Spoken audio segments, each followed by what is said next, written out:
My name is Glenn Stevens, and at 44 years old, I've spent the last 15 years of my life immersed in the depths of Caldwell Technologies' proprietary systems. As senior systems architect, it's my job and my passion to design, maintain, and safeguard the company's crown jewel, a security infrastructure system valued at a staggering $1.8 billion. This isn't just any system.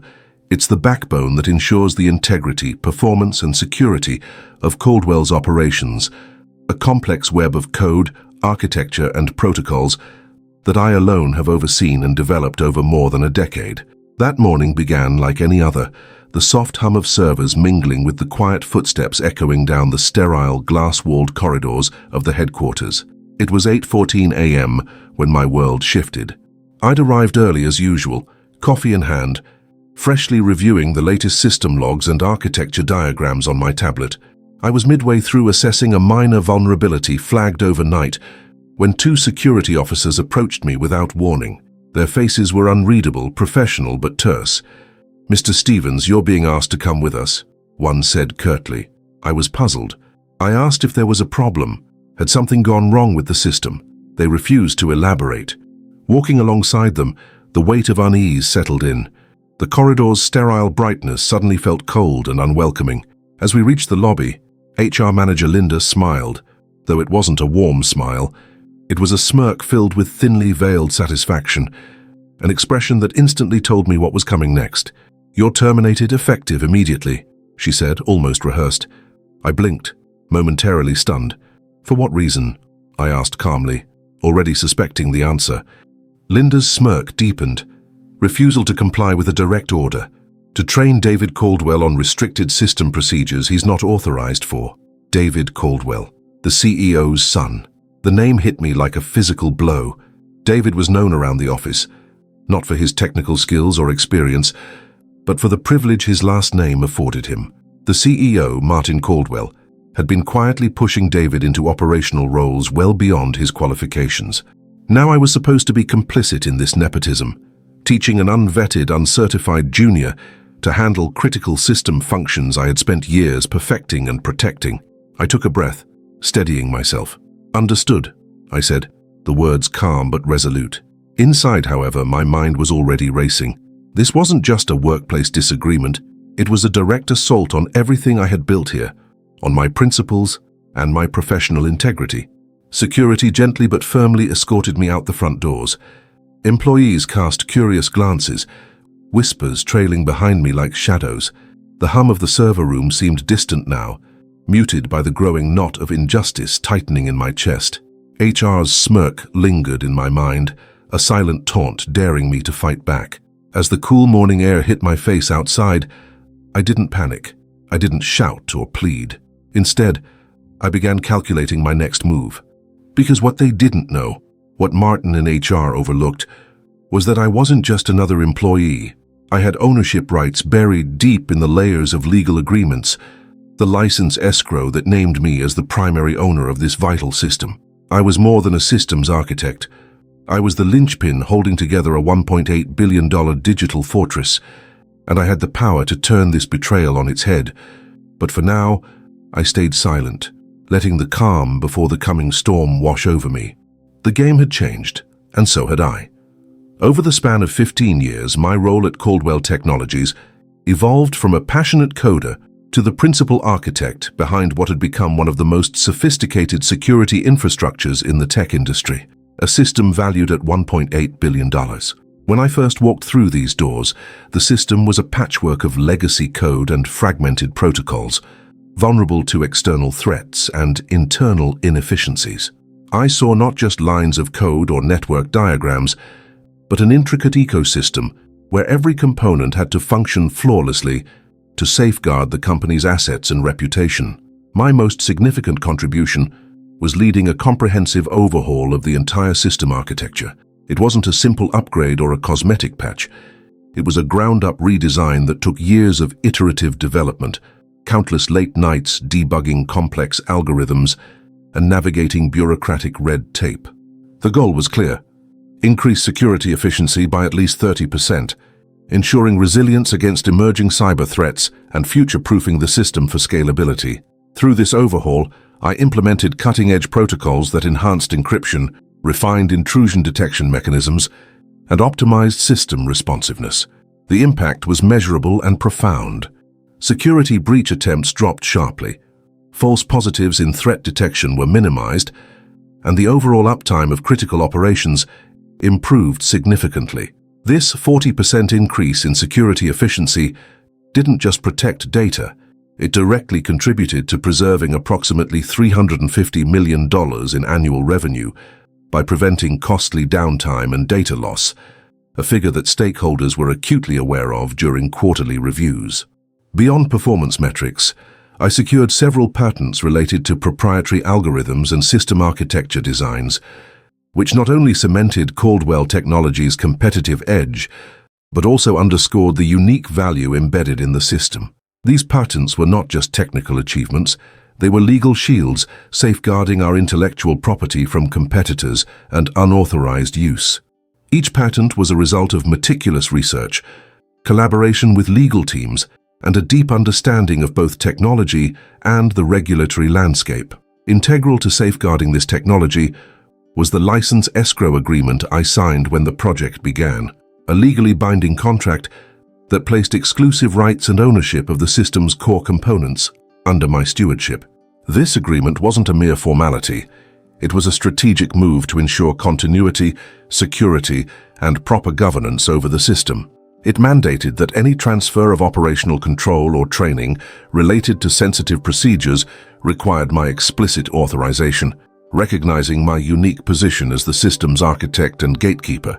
Throughout my tenure, I maintained exhaustive documentation, architectural diagrams detailing every subsystem and data flow, access logs tracking authorized interactions with critical components, and proprietary code repositories housing the heart of the system. This documentation was more than technical notes. It was a living record of system integrity, compliance with industry standards, and a safeguard against operational risks. It also served as undeniable proof of my contributions and rights should any disputes arise.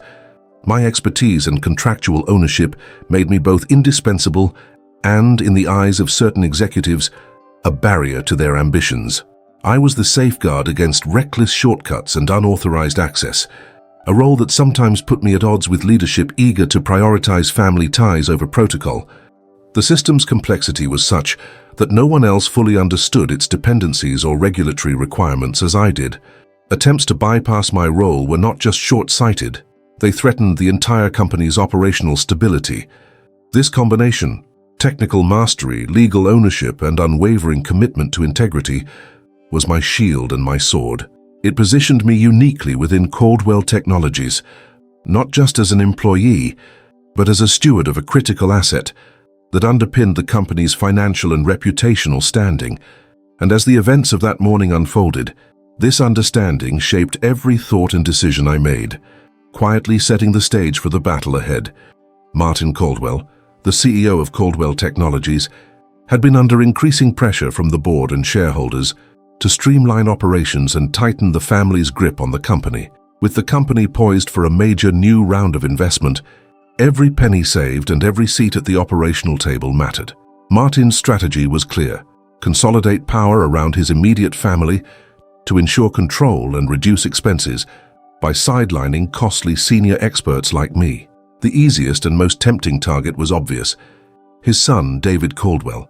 David was freshly graduated from a reputable but non-technical university program and had spent months shadowing various departments under the guise of an internship. But it was no secret among insiders that David lacked the depth of experience, certification, and knowledge required for any critical technical position within the company's $1.8 billion system. His technical skills were rudimentary at best, and his understanding of cybersecurity protocols was superficial. Yet, Martin was determined to fast-track David into a role that would normally demand rigorous qualifications and hands-on mastery, specifically a position involving direct interaction with the proprietary security infrastructure I had designed and maintained for over a decade. Martin's plan was to replace me, the senior architect and primary license escrow owner, with his son. It was a reckless move driven by nepotism and a myopic view of operational risk. To Martin, the idea of formal certifications, regulatory compliance, or the nuances of system dependencies were bureaucratic hurdles to be circumvented rather than respected. He saw David's privilege as a ticket to bypass the usual gatekeepers, people like me who insisted on strict adherence to protocol and legal safeguards. What Martin overlooked, or perhaps chose to ignore, was the license escrow agreement, an ironclad contract negotiated at the project's inception that named me as the primary owner of the system's core intellectual property and operational authority. This agreement wasn't just a piece of paper. It was a binding legal framework that granted me exclusive rights to authorize any training, access, or operational handover related to the system. Any attempt to transfer such responsibilities without my explicit consent would not only be a breach of contract, but also place the company at risk of regulatory sanctions. Equally critical was the regulatory environment surrounding the system. The $1.8 billion security infrastructure was subject to stringent federal cybersecurity mandates. These rules required that anyone involved in operating or maintaining the system be properly certified and trained, especially when dealing with restricted procedures that could impact the company's compliance status and client trust. David lacked these certifications completely. Training him unofficially or bypassing formal channels would constitute a violation of these mandates, exposing Caldwell Technologies to potentially devastating fines, operational suspensions, and reputational damage. Despite these glaring obstacles, Martin pushed forward with his plan. He issued orders through HR and middle management to have me train David, circumventing the proper vetting process and regulatory safeguards. HR, led by Linda, was complicit, displaying a barely concealed smirk whenever this directive was enforced. Their alliance with Martin's agenda created an environment where compliance was sacrificed for expediency and familial loyalty. This confluence of factors, the CEO's nepotistic drive, the disregard for regulatory compliance, and the willful ignorance of contractual ownership, set the stage for a collision destined to impact the very fabric of Caldwell Technologies. Martin's critical oversight wasn't merely underestimating my resolve, it was failing to grasp the legal and operational safeguards embedded deeply within the system's governance. He underestimated the power of the license escrow agreement, the complexity of the system's architecture that only I fully understood, and the regulatory mandates that could not be so easily sidestepped. Behind the scenes, the company's leadership was blindsided by the implications of these miscalculations. Where Martin saw a quick, cost-saving solution to install his son, I saw a threat to system integrity, legal liability, and the company's long-term survival. And while others appeared to accept this reckless gamble, I silently prepared to leverage every contractual and regulatory tool at my disposal to protect what I had built, and to expose the untenable risks in Martin's plan. The tension thickened with every passing day. My refusal to train David wasn't merely an act of defiance, but a calculated stand against a broader erosion of professional standards and corporate governance. The CEO's nepotistic ambitions threatened not only my career but the entire operation, an operation that relied on meticulous ownership controls and compliance protocols that could not be ignored without consequence. HR's smirk was not just a sign of condescension, but a silent acknowledgement of their role in this unfolding drama. They were willing accomplices in a scheme that disregarded legal ownership and regulatory requirements for convenience and favoritism. This alliance between the CEO and HR was a red flag, signaling that my fight would not be confined to technical debates, but would extend into legal and professional battlegrounds. As I pieced these realities together, the enormity of the challenge ahead became clear. Martin's drive to consolidate power through nepotism was not only short-sighted but dangerously ignorant of the legal and operational levers embedded in the system's architecture. David was not just unqualified, he was a liability waiting to disrupt a delicate ecosystem that took years to build and maintain. In that moment, understanding the full scope of Martin's motivations and critical oversights fueled a steely resolve within me. I knew I wasn't merely defending my position, I was safeguarding the company's future, its compliance standing, and the integrity of a system worth nearly $2 billion. The battle lines were drawn, and while Martin wielded authority, I held the keys, both literally and figuratively, to the company's most vital asset. The storm was gathering, and I would be ready. After the shock of my abrupt termination began to settle, I returned to my office determined to dissect every document they'd handed me, every form, every letter, every smirk of implication hidden in the fine print. Sitting at my desk, the sterile hum of the computers around me a faint backdrop, I carefully unfolded the termination packet. It was thin, almost hastily assembled, as if HR had rushed to finalize the company's narrative before I could respond. That's when my eyes caught something that didn't sit right. Buried within the termination paperwork was a clause labeling my departure as a voluntary resignation. Voluntary resignation. The phrase itself was a cold lie, a calculated fiction slipped in to mask the reality of a forced termination. I'd been escorted out at 8:14 a.m. by security, not given a choice, not offered a discussion, an unmistakable dismissal. The words clashed against the facts. Who had approved this insertion? When was it drafted? And why had I not been given the opportunity to contest it before signing? There was no signature from me on any resignation document. This alone was a glaring red flag, a baited trap to prevent me from claiming wrongful termination protections or severance benefits tied to involuntary dismissal. But that wasn't all. I dug deeper, pulling up my email archives and cross-referencing timestamps with internal communications I'd begun to piece together through whispered conversations and side glances during my last days in the office. What emerged was a web of concealed intent. I discovered emails between Martin, Caldwell, and Linda in HR, hidden from public view, that revealed a plan to bypass all formal channels of compliance. In one message dated just 2 days prior to my firing, Martin instructed Linda to arrange informal training sessions for David, sidestepping the official certification requirements and security clearances absolutely mandatory for anyone handling restricted system procedures. The language was veiled but unmistakable. David must be brought up to speed quietly. Let's keep this off the books. Official training will have to wait, but he needs access ASAP. No formal logs, no paper trail. That email wasn't just reckless. It was a blatant violation of regulatory mandates.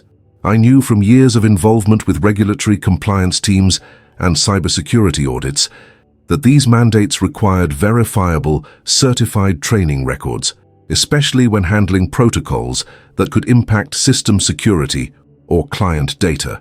Falsifying such a process wasn't just unethical, it risked hefty fines, legal scrutiny, and long-term damage to Caldwell Technologies' credibility.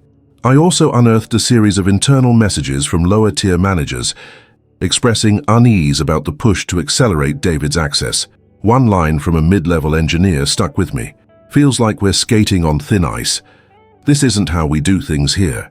The tentative dissent was quickly quashed, the culture of fear and obedience palpable under Linda's watchful eye. Satisfied that these emails were authentic, I moved on to the license escrow agreement itself, the legal backbone of my authority over this system. Pulling up the document, scanned and stored in multiple secure locations, I traced the clauses referencing primary ownership rights and exclusive authorization for training and operational control transfers. The language was explicit. No individual, regardless of corporate title or family relation, could receive access to restricted procedures without my written, legally binding consent. This wasn't just a formality. It was a firewall designed to protect the system's integrity. Without my authorization, any attempt to train David or grant him operational privileges was contractually invalid. More importantly, the agreement empowered me to withhold such authorization if doing so placed the system or company at risk. Next, I reviewed system audit logs surrounding access and training authorizations. It was clear that while David was being unofficially ushered into restricted areas, there was no official record of his training or clearance. The system security protocols flagged this inconsistency, but the alerts had been suppressed or ignored at higher levels. The logs also revealed that my personal access codes remained the last active, valid credentials tied to critical control points, a silent safeguard I still controlled. My mind raced as I connected the dots. The voluntary resignation clause was an attempt to strip me of legal protections. The clandestine emails revealed a deliberate plan to undermine compliance and bypass my authority. The license escrow agreement was my trump card. an unbreakable contractual shield that no one in management seemed fully prepared to challenge, and the system logs confirmed that operational control, at least for now, still rested with me. Seated in my office, the weight of these discoveries pressed down, yet I felt a surge of calm. This wasn't just about personal vindication anymore. It was about defending the integrity of a system worth billions and safeguarding the company from catastrophic regulatory exposure. My next moves would have to be precise, grounded in facts and legal authority, leveraging every documented detail to turn this betrayal into leverage. As I closed the file on the license escrow document and prepared to plan my next steps, I realized that beneath the surface of this corporate power play lay a complex battlefield where contracts, compliance, and proprietary knowledge intersected. I wasn't just reacting to being fired. I was assembling the foundation for a systematic counterstrike. And in that moment of quiet resolve, I began to map the terrain of this battle, one where every email, every clause, and every access log could tip the balance.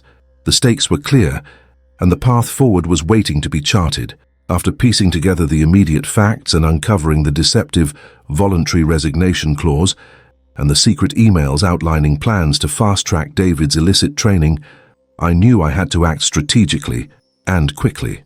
This wasn't a fight I could win with anger or rash moves. It required a methodical, legally grounded approach, one that leveraged not only my technical expertise, but also the contractual and regulatory protections embedded in the system's governance. The first step was clear. I needed expert legal counsel, someone who understood the intersection of intellectual property, corporate law, and employment rights. I reached out to a trusted employment lawyer I had worked with on patent matters years ago, Sophia Reyes. Sophia specialized in intellectual property disputes within corporate environments, with a track record of successfully defending clients against wrongful termination and contract breaches. I scheduled a consultation with her for the following morning, ensuring I had time to gather and organize everything she would need to build a compelling case. For the next several hours, I locked myself away in my home office, surrounded by stacks of printed materials, digital files, and notebooks filled with notes and observations accumulated over the years. I began meticulously organizing all the documentation I'd amassed: emails, contracts, architectural diagrams, system audit logs, and internal memos, into a precise chronological order. This wasn't just about clarity. It was about creating a clear narrative that demonstrated the CEO's reckless attempts to bypass protocol, the HR department's complicity, and my legally binding ownership rights. Each document was scanned, encrypted, and backed up in multiple secure locations. I knew that digital security would be paramount, not just for protecting sensitive proprietary information, but also to ensure that no one could tamper with or dismiss my evidence.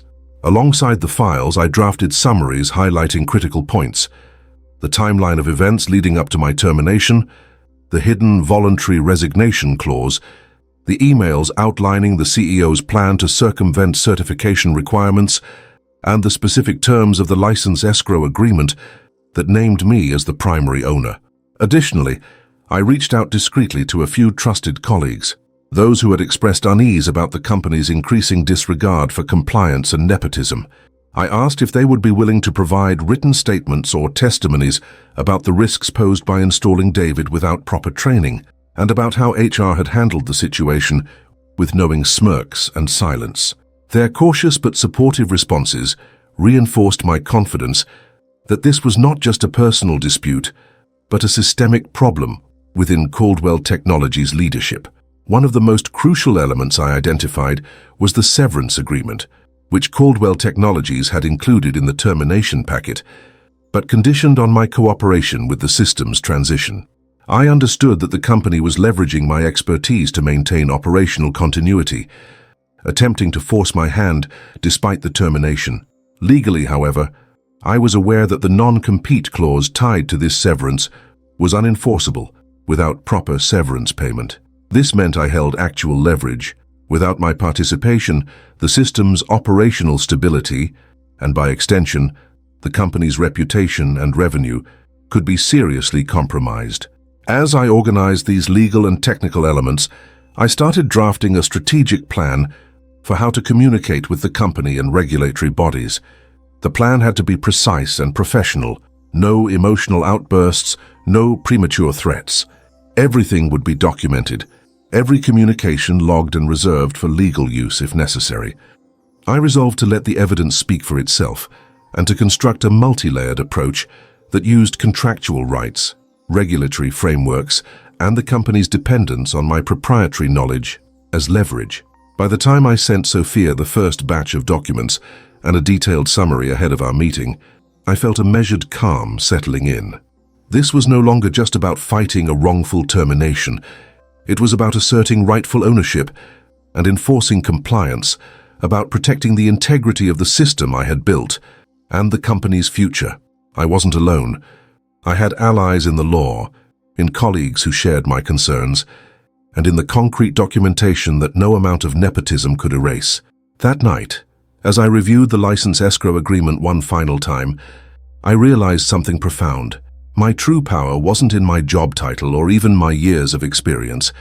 It was in the meticulous documentation, the legal frameworks, and the unassailable facts that I had preserved with unwavering discipline. This was a battle that would be fought in conference rooms, courtrooms, and regulatory offices, but I was ready.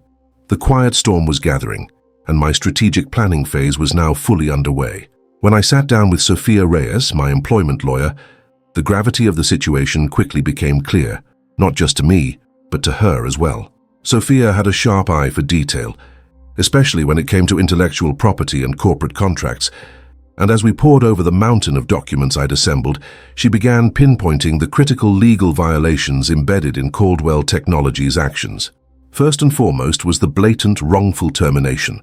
The company's attempt to disguise my dismissal as a voluntary resignation was not only misleading, but legally indefensible. In reality, I had been escorted out against my will, with no prior warning or opportunity to respond. Sophia explained that this misclassification was likely designed to strip me of protections such as severance pay, unemployment benefits, and the right to contest the dismissal.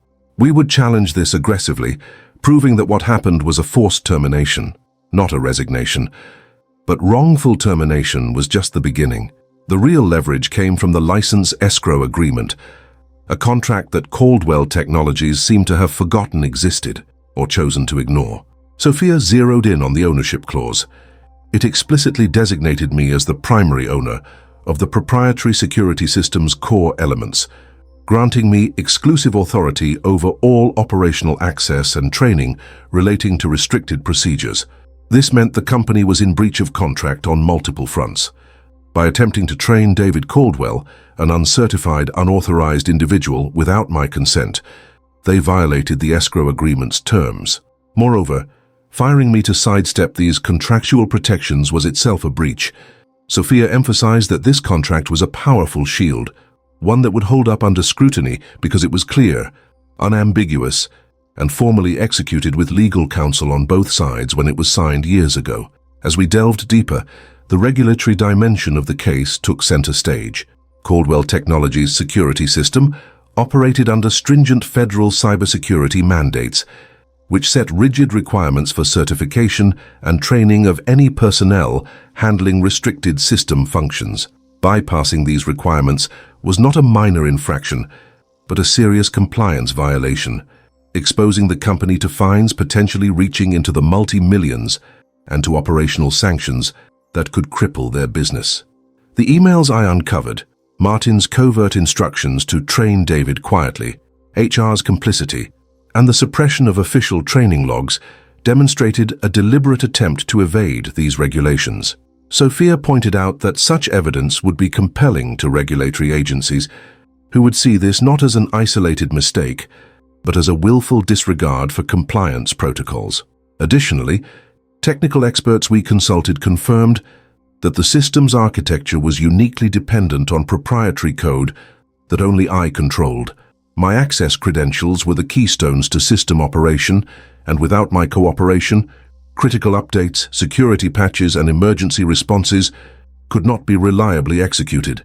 This operational dependency underscored the CEO's reckless gamble in trying to replace me with an unqualified and uncertified individual. We mapped out a multi-pronged legal strategy. a wrongful termination lawsuit, asserting that the dismissal was unlawful and retaliatory, a breach of contract claim, emphasizing the violation of the license escrow agreement, and regulatory complaints, highlighting the company's failure to adhere to federal cybersecurity standards. The plan also included gathering testimony from colleagues who had witnessed the nepotistic push and the compliance shortcuts. Sophia stressed the importance of maintaining rigorous documentation throughout every interaction moving forward. Every email, every call, every meeting had to be logged meticulously to build an airtight case. We prepared to file formal complaints with the appropriate regulatory bodies, including the Federal Cybersecurity Commission and industry watchdogs, who were known to enforce harsh penalties for infractions of this nature. One critical insight emerged during our discussions. The severance package Caldwell Technologies dangled in front of me was contingent on my cooperation with an unauthorized system handover to David. However, without proper severance, the non-compete clauses embedded in my contract were unenforceable. This gave me significant leverage to negotiate from a position of strength, refusing any transition that would compromise system integrity or violate my ownership rights. I realized the battle ahead wasn't just about reclaiming my job or reputation. It was about protecting the company from catastrophic legal and operational fallout and asserting the sanctity of contractual and regulatory frameworks that no CEO's nepotism could override. As Sophia and I outlined the claims and prepared the initial filings, I felt a calm surge of determination.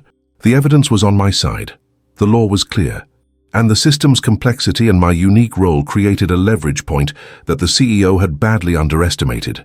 The smirking HR faces, the clandestine emails, and the CEO's reckless orders were all threads in a tapestry of wrongdoing that we were ready to unravel. The case was no longer just about me.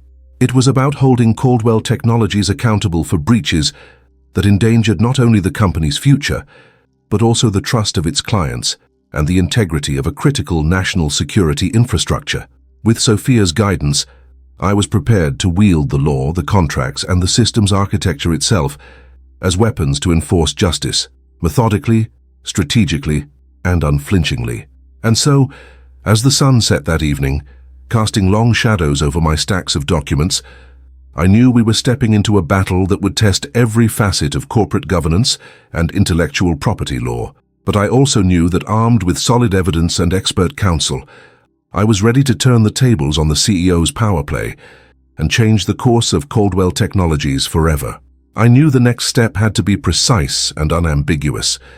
There was no room for emotion or missteps. So early the following morning, after consulting thoroughly with Sophia, my employment lawyer, I formally served Caldwell Technologies with a detailed notice.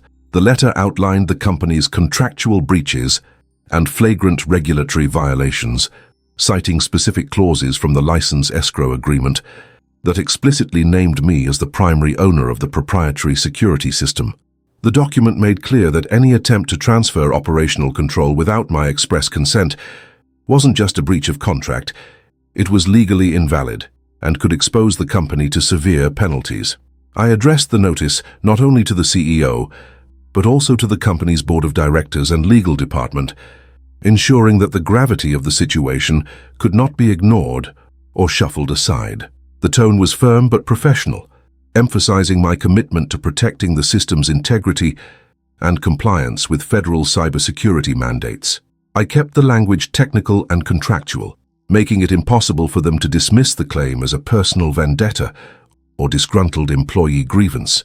Simultaneously, I took the crucial step of notifying key clients, those whose operations depended heavily on the security infrastructure I had architected. Through carefully worded communications, I informed them of the ongoing contractual dispute and potential risks to system stability if unauthorized personnel continued to be involved without proper training and certification. I didn't want to alarm them unnecessarily, but felt obligated to be transparent about the situation, to preserve trust and maintain professional integrity.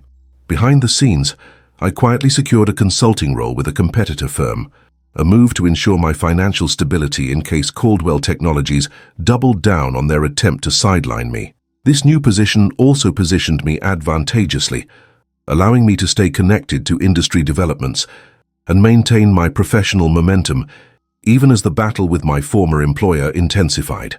It was a strategic pivot, both a lifeline and a statement that I was not going down without a fight. Throughout the communication process, I maintained strict professionalism. Every email sent, every letter delivered, and every phone call made was documented meticulously. I instructed Sophia to handle all direct correspondence with Caldwell Technologies' legal team, refusing to engage in informal discussions that could compromise my position. This disciplined approach underscored my resolve and kept interactions within a controlled, legally sound framework. Meanwhile, Martin Caldwell pressed ahead with onboarding his son David, seemingly oblivious to the legal weight of the license escrow agreement. He ordered the training sessions to continue despite my official termination and the legal notice I had served. But the truth was, without my authorization and active participation, the system's complex architecture and proprietary controls simply could not be transferred or operated effectively. My access codes, system keys, and knowledge of undocumented dependencies were the operational linchpins. The company was effectively running headlong into a wall. This set the stage for a slow but inevitable unraveling.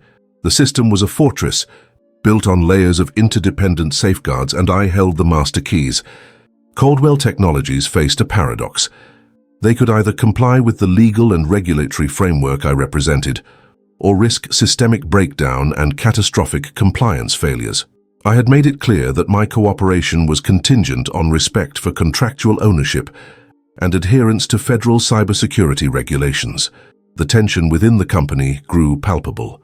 Whispers of uncertainty began circulating among staff and clients. Board members started questioning the wisdom of sidelining the architect, who was the only one capable of authorizing such a critical system's control changes. Legal counsel for Caldwell Technologies grew more cautious in their communications, now aware that the company's gamble was backed by concrete legal threats and a meticulously documented case. For my part, I stayed remarkably calm, even as the stakes escalated. I knew that maintaining professionalism was my strongest weapon. Every interaction was an opportunity to reinforce my position as the rightful owner and guardian of the system's integrity. I avoided public confrontations and emotional outbursts, focusing instead on the facts, contracts, and regulatory mandates that formed the bedrock of my claims. The trap was set. Without my authorization, the system's operational control could not lawfully or effectively pass to David Caldwell or anyone else unqualified. The company faced a stark choice: comply with the legal and contractual obligations, or accept the very real risk of system failures, regulatory penalties, and reputational damage. The quiet power I wielded through the license escrow agreement and my proprietary access was more than a safeguard. It was a strategic lever poised to force Caldwell Technologies to rethink their reckless maneuvers. And so, as the legal notices circulated and client concerns grew, the coming days promised to be a test not just of corporate authority, but of the fundamental principles of ownership, compliance, and professional integrity. The battle lines were drawn, and though the CEO believed his power unassailable, the reality was far different. I held the keys, and I was ready to use them. The consequences of Martin's reckless push to install his unqualified son started materializing faster than anyone anticipated. It wasn't long before the cracks began to show in the $1.8 billion security system I had architected and nurtured for over a decade. David's team, inexperienced and lacking the rigorous certification required for such sensitive operations, struggled to manage critical updates. The system, intricate and unforgiving, demanded precision and a deep understanding of complex interdependencies, something David's crew simply didn't possess. Within days of David officially taking operational command, the first signs of malfunction emerged.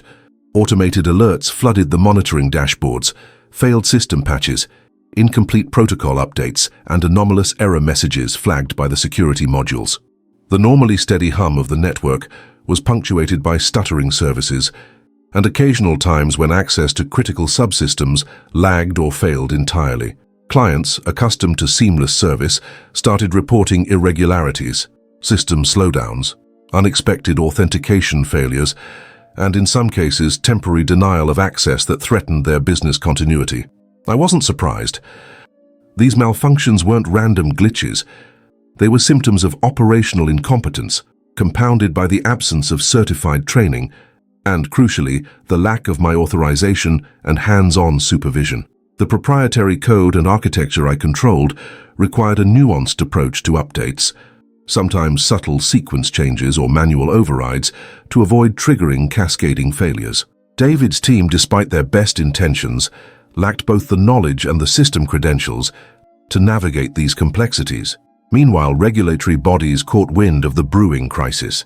Federal cybersecurity agencies, which routinely audit systems like ours, were alerted through formal complaints I had filed and through increased client reports of service disruption. These agencies, responsible for enforcing strict compliance with cybersecurity mandates, initiated preliminary inquiries into Caldwell Technologies. Their focus was sharp. Had the company compromised mandated certification and training protocols? Was there unauthorized access to restricted procedures? Had the company knowingly endangered data security through negligent personnel decisions? The potential ramifications were staggering. Violations could mean severe financial penalties, mandatory operational suspensions, and public disclosure of non-compliance, each capable of devastating Caldwell's reputation and bottom line. The regulatory spotlight intensified the pressure on the company, transforming what might have been an internal HR dispute into a matter of public and legal concern. Within Caldwell Technologies, Martin's attempts to regain control grew increasingly desperate. His calls to me, demanding consultation or cooperation, were routed through legal counsel and met with firm refusals. I was clear. Any engagement had to respect the legal boundaries established by the license escrow agreement and federal mandates. Informal talks or premature concessions were off the table. Behind the scenes, internal communications began to leak. Emails and memos circulated, either intentionally or through inadvertent channels, painting a picture of growing client dissatisfaction and operational instability. Mid-level managers expressed frustration and concern over the CEO's insistence on pushing David into roles he wasn't prepared for. Whispers about the risks of non-compliance and potential fallout echoed through the company's ranks, undermining morale and sowing seeds of dissent. At board meetings, Martin's panic was no longer concealed. The calm, confident executive facade cracked under the weight of escalating operational failures and regulatory scrutiny. Questions from board members grew pointed. Why was the system faltering? Why was the architect of the system, with exclusive operational authority, sidelined? Why had the company ignored formal training requirements so blatantly? Amid this turmoil, I maintained my composure. Every interaction from my side was professional and measured, conducted through legal representatives to avoid missteps or heated confrontations. I continued to document every email, phone call, and exchange meticulously, building an airtight paper trail that would support my claims and ensure accountability. While the CEO and his son stumbled through the operational chaos they had created, I stayed focused on the bigger picture. The system's failures were not just technical or procedural errors. They were the unfolding consequences of reckless nepotism and blatant disregard for legal and regulatory frameworks. The very safeguards I had put in place to protect the company and its clients were now being tested and failing because those in power chose to ignore them. This growing crisis was only the beginning. As malfunctions persisted and regulatory probes deepened, the cascading effects on Caldwell Technologies' financial stability, client trust, and corporate governance were becoming inevitable. The unresolved tension between contractual authority and executive overreach was coming to a head, setting the stage for the legal and professional battles that lay just beyond the horizon. I was ready. Simultaneously, the legal front was mobilizing. Sophia and I filed a comprehensive lawsuit against Caldwell Technologies, citing wrongful termination and a blatant breach of the license escrow agreement. The complaint was detailed and unambiguous. The company had unlawfully terminated me to sidestep my contractual ownership rights, and by pushing David Caldwell into operational roles without proper authorization, they had violated explicit clauses governing the system's control and training protocols. The lawsuit was more than a personal claim. It was a formal assertion that the company's leadership had knowingly subverted legally binding agreements to facilitate nepotism at the expense of corporate governance and regulatory compliance. The filing sent ripples through Caldwell Technologies' legal and executive teams. Within days, regulatory bodies specializing in cybersecurity compliance intensified their scrutiny. They opened investigations into Caldwell's adherence to federal cybersecurity mandates, focusing on documented training certifications and access controls. My complaints, fortified by internal emails and audit logs, painted a damning picture of systemic disregard for mandated protocols. The regulatory inquiries were no mere formality. They threatened multi-million-dollar penalties and operational sanctions that could severely disrupt Caldwell's business. At the same time, key clients began expressing concern. The $1.8 billion system was the backbone of their own operations, and as news of internal turmoil and system malfunctions leaked, nervous clients started withholding payments and demanding assurances of compliance and stability. Contracts were reviewed with renewed scrutiny, and some clients initiated their own audits, applying additional pressure on Caldwell's leadership. The company's revenue streams, which had been steady for years, now faced serious jeopardy. Internal communications within Caldwell Technologies grew increasingly fraught. Legal counsel advised caution, and communications were carefully vetted. Martin Caldwell's attempts to regain control through direct calls and emails were rebuffed or redirected to his legal team. The CEO's frustration became palpable, but contained behind closed doors. Meanwhile, HR's earlier smirks faded into wary silence as the weight of mounting legal and regulatory pressure became clear. Operationally, system outages and errors persisted. David's untrained team, lacking critical certifications and practical experience, struggled to manage the system's complex architecture. Attempts to patch or update segments resulted in cascading failures and client service interruptions that further eroded confidence. These incidents were meticulously documented and submitted as evidence in both the lawsuit and regulatory complaints, underscoring the CEO's reckless gamble and its tangible consequences. Amid this escalating crisis, Martin made several desperate overtures to settle the dispute quietly. His legal team sent offers proposing financial settlements and conditional reinstatement of certain privileges, offers that were carefully worded to avoid any admission of wrongdoing. I responded firmly through my counsel, stating simply, "My lawyers will be in touch." I refused to be hurried or pressured into anything less than full recognition of my contractual rights and a complete overhaul of the company's compliance practices. This resolute stance unsettled Caldwell's leadership. The mounting legal documentation, regulatory investigations, and client concerns had pushed the company into a defensive posture. The CEO's power, once seemingly unassailable, was now undermined by the very contracts and compliance frameworks he had dismissed. My well-documented evidence, from license escrow clauses to incriminating emails and technical audit logs, decisively undermined his position and shifted leverage firmly into my hands. Throughout this period, I maintained strict professionalism.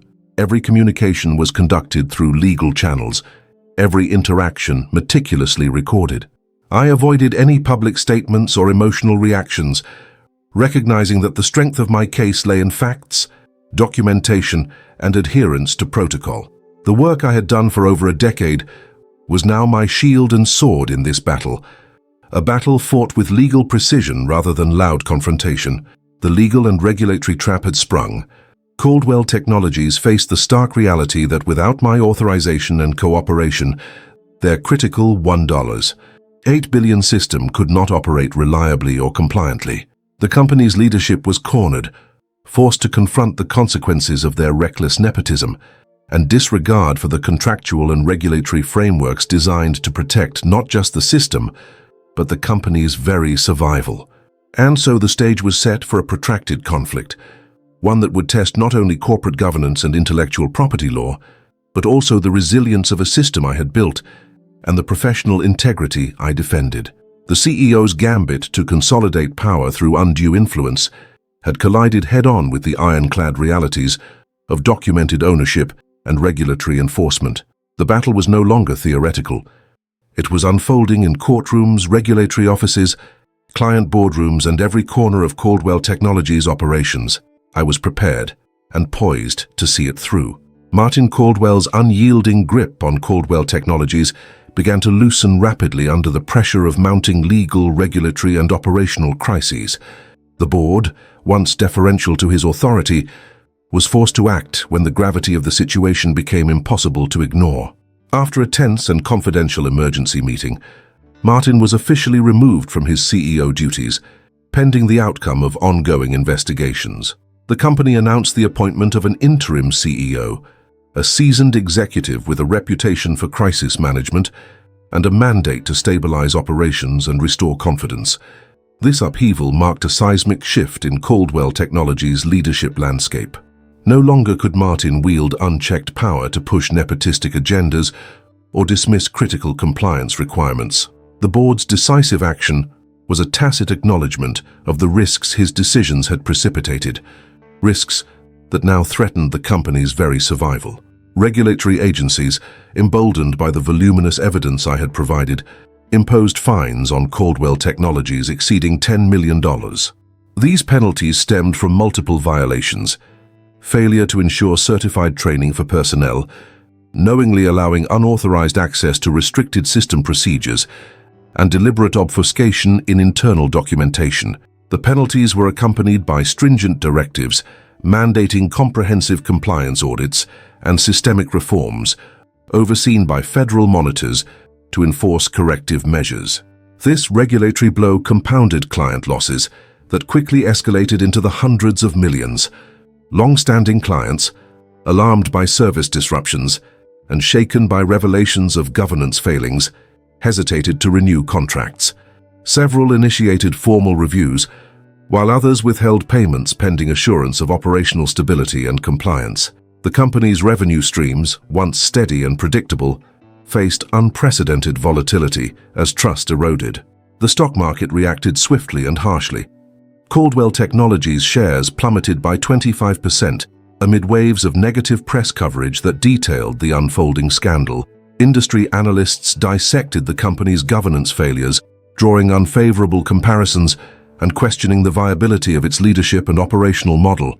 Investor confidence was shattered, setting the stage for a difficult rebuilding process. Within the company, cracks deepened beyond the executive level. Additional employees, emboldened by the public unraveling of Martin's agenda and my legal actions, came forward with reports exposing further compliance violations and operational shortcuts. These testimonies painted a troubling picture of a corporate culture where expediency trumped protocol, and where the CEO's influence had fostered an environment of fear and silence. David Caldwell's ambitions to assume operational roles were decisively curtailed.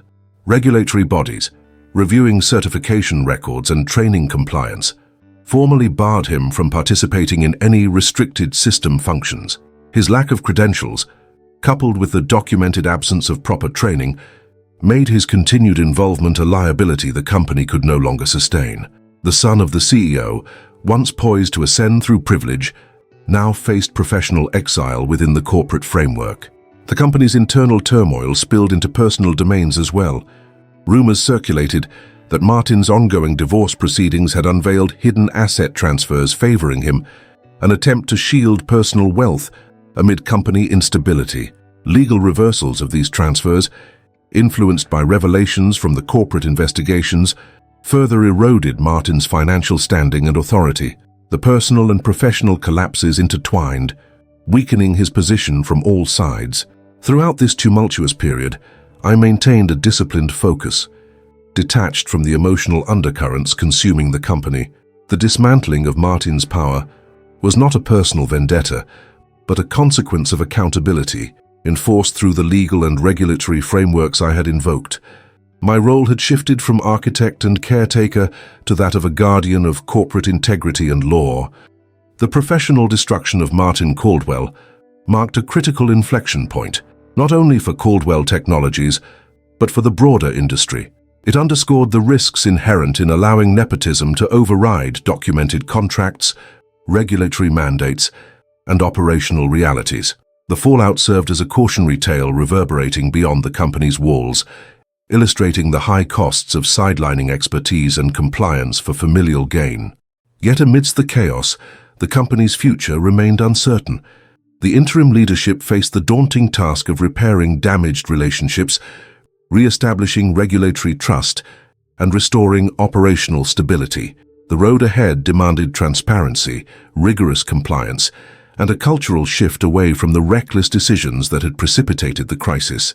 My own position, though no longer within Caldwell Technologies' immediate operations, had grown stronger in unexpected ways. The unraveling of Martin's control and the affirmation of my contractual and professional legitimacy created a foundation from which I could rebuild. The battles fought and the lessons learned were far from over, but the tides had shifted irreversibly. As the corporate and personal reverberations of this tumult settled, the next phase of the story, one of reconstruction, professional vindication, and redefined power dynamics, loomed large on the horizon. The consequences of these events would ripple through boardrooms and courtrooms alike, shaping not just Caldwell Technologies' destiny, but the very fabric of corporate governance and intellectual property stewardship in the industry. The courtroom was a battleground of contracts, expert testimonies, and meticulous evidence, all converging to expose the depth of Caldwell Technologies' reckless gambit. After months of hearings, depositions, and legal wrangling, the judge's ruling landed decisively in my favor. The court recognized the wrongful termination as an unlawful attempt to circumvent my contractual rights embedded in the license escrow agreement. More importantly, the judgment reaffirmed my status as the primary owner of the $1.8 billion security system license escrow, a legal acknowledgement that carried enormous operational weight. The verdict awarded me $2 million in damages, including full severance pay, reflecting not just lost wages but compensation for the reputational harm and professional disruption caused by the CEO's actions. This wasn't merely a financial victory. It was a formal validation of the crucial role I had played in securing the company's infrastructure and the unjust treatment I had endured. The sum underscored the gravity of the breach and sent a clear message that contractual rights tied to intellectual property and operational control could not be ignored or overridden by nepotistic impulses. Beyond the monetary award, the court's decision granted me explicit operational veto power over any access or training related to the proprietary system. This wasn't just symbolic. It was a binding injunction preventing Caldwell Technologies or any affiliated party from authorizing system modifications or personnel training without my written consent. The ruling effectively placed me in a position of authority that changed the company's internal power dynamics overnight. For a moment, the balance of control shifted from the CEO's office directly to my hands. Industry regulators, already investigating the company for compliance failures, took note of the court's decision. The sanctions imposed on Caldwell Technologies intensified, with federal agencies revoking David Caldwell's cybersecurity certifications entirely. This regulatory action echoed the court's findings, emphasizing the company's negligence in bypassing mandated training protocols. The revocation was both a personal and professional blow to David, stripping him of the credentials he had attempted to fast-track through nepotism rather than merit. The case quickly became a landmark within corporate governance and intellectual property circles. Industry publications dissected the outcome, highlighting it as a precedent-setting example of how documented contractual ownership and regulatory compliance could counteract executive overreach and nepotistic abuse. Legal analysts praised the strategic use of license escrow agreements as powerful tools safeguarding proprietary systems against unilateral corporate maneuvers. My case was frequently cited in seminars and white papers, discussing best practices for intellectual property stewardship and employee rights within high-stakes technology environments. Within Caldwell Technologies, the ruling forced an immediate internal reckoning. The company was compelled to restructure operational policies and governance frameworks, instituting rigorous compliance protocols overseen by third-party monitors to prevent any recurrence of the abuses exposed. Several senior executives, including members of HR complicit in the initial termination scheme, faced disciplinary actions or were replaced. The board's confidence in unchecked executive authority was fundamentally shaken. Clients, wary after months of instability and regulatory scrutiny, began cautiously renewing contracts only after receiving assurances that the system's integrity had been restored under the new governance measures. This gradual restoration of trust was vital for the company's survival. But the damage to Caldwell Technologies' reputation lingered. Market analysts continued to report on the fallout, and the company's share price reflected ongoing investor anxiety, emphasizing that recovery would be a slow and cautious process. My professional standing, conversely, was elevated dramatically. Invitations to speak at industry conferences poured in, focusing on the intersection of technical expertise, legal frameworks, and corporate ethics. Competing firms sought my counsel on navigating complex license escrow agreements and ensuring regulatory compliance in critical system architectures. My insights became a sought-after resource, and my reputation as a principled guardian of both technology and contractual integrity solidified.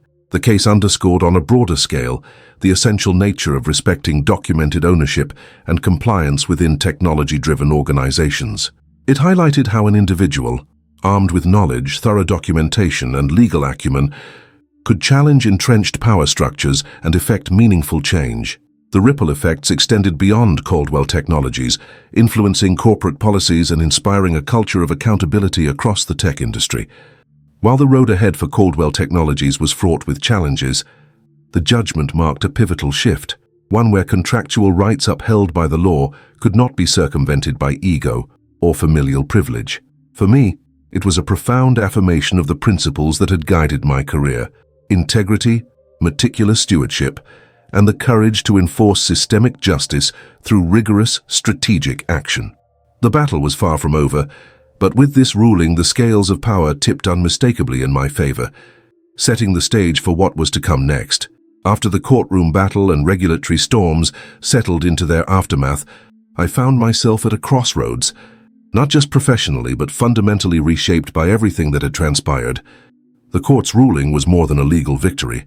It was a validation of years of dedication, expertise, and the quiet power embedded in disciplined documentation and contractual rights. But it also marked the beginning of a new chapter, one where I was no longer tethered to the fallout at Caldwell Technologies, but poised to redefine my career on my own terms. I accepted a senior architect position at one of Caldwell's fiercest competitors, a company eager to harness my proprietary knowledge and leverage the very expertise the previous employer had tried to discard. The offer came with a 45% salary increase, equaled only by the equity stake granted, a tangible recognition not just of my technical skill, but of the strategic value my stewardship of complex, mission-critical systems represented in the marketplace. It was clear that my reputation had preceded me, and the industry was eager to embrace someone who had turned a corporate crisis into a professional triumph. The first weeks at the new company were a mix of familiar challenges and fresh opportunities. Walking into their data centers and command rooms, I was struck by the differences in culture and governance. Here, the emphasis on compliance wasn't lip service. It was ingrained, absolute. Every process was documented with the precision I had fought to enforce before, and the respect for contractual obligations was palpable. I felt a renewed sense of purpose, knowing I was helping to fortify not just a system, but an organizational ethos built on integrity and accountability. Alongside my new corporate role, I expanded my consulting firm, which had quietly gained traction during the legal battle. Companies increasingly sought advice on license escrow agreements, intellectual property protections, and navigating the regulatory minefields that govern cybersecurity. I became a trusted voice for organizations wary of overreach and eager to avoid the pitfalls I had encountered firsthand. The consulting work was intellectually stimulating and financially rewarding, giving me a platform to shape best practices across the industry. Reflecting on the ordeal, I recognize now how indispensable meticulous documentation and a thorough understanding of contractual obligations are, not just as defensive tools, but as instruments of empowerment. The license escrow agreement, those architectural diagrams etched into my mind, and the comprehensive audit logs weren't merely bureaucratic formalities. They were the armor I wore when faced with corporate overreach, and the keystones of a systemic enforcement strategy that transcended individual personalities. Equally important was the strategic patience I exercised. I didn't rush to confrontation or let emotion dictate my response. Instead, I let evidence and law do the talking, carefully orchestrating each move to maximize leverage and minimize risk. This approach not only preserved my professionalism, but also elevated my credibility in the eyes of courts, regulators, clients, and industry peers alike. The lessons learned from this chapter of my life extend beyond the specifics of technology or corporate law. They are about the critical intersection of ethics, governance, and personal resolve in the modern workplace. I've witnessed how nepotism and unchecked executive power can threaten not only individual careers, but the very foundations of corporate integrity and operational security. Yet I've also proven that well-crafted contracts, rigorous compliance, and unwavering adherence to principle can serve as powerful correctives. Today I stand not just as a survivor of a corporate tempest, but as a validated professional whose competence and stewardship are recognized and sought after. The control I hold over my work and intellectual property is no longer theoretical, but firmly established through legal affirmation and industry respect. In this new role, I continue to drive innovation and best practices, ensuring that proprietary systems are protected, compliance is non-negotiable, and that the mistakes of the past are not repeated. The journey has been arduous and at times isolating, but it has reaffirmed core truths about professionalism, resilience, and the essential value of documented ownership. There is no shortcut to respect or authority. It must be earned and guarded meticulously. And when challenged, justice need not be loud or confrontational. It can be methodical, systemic, and ultimately unassailable. So here I am now, standing at the nexus of past experience and future possibility, equipped not only with the technical expertise honed over decades, but with the strategic insight to navigate corporate complexities and enforce rightful ownership. My story is far from over. In fact, it's just beginning.